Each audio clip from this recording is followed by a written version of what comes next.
Operator kompetisi sepak bola nasional PT Liga Indonesia baru menggelar workshop Local Organizing Committee Refreshment jelang Liga 1 musim 2024. Workshop diikuti perangkat pertandingan dari 18 klub dengan agenda utama tanggung jawab bersama terkait VAR.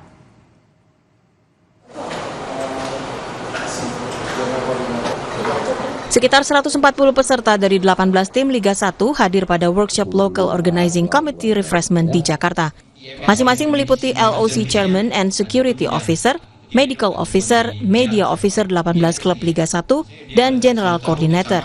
Hal ini dilakukan PT LIB sebagai penyegaran dan mensinergikan panduan FIFA ke seluruh perangkat pertandingan.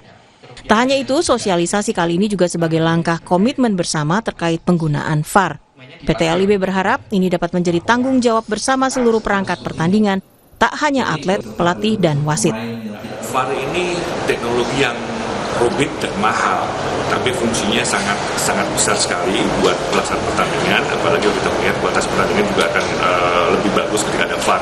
Nah, sekali lagi butuh dukungan semua pihak, dan dukungan itu bukan hanya pada saat hari pertandingan, tapi sebelum pertandingan pun semua yang terlibat dalam pertandingan, dalam hal ini operator dan juga klub harus bisa memahami dan mengetahui. Nah, ketika ini diterapkan, banyak pihak yang harus mengetahui dan memahami tugas masing-masing. Nah, ini yang maksud kita maksud bagaimana komitmen kerjasama itu paling tidak bisa memuluskan, melancarkan ketika penerapan VAR diterapkan di 306 pertandingan nantinya.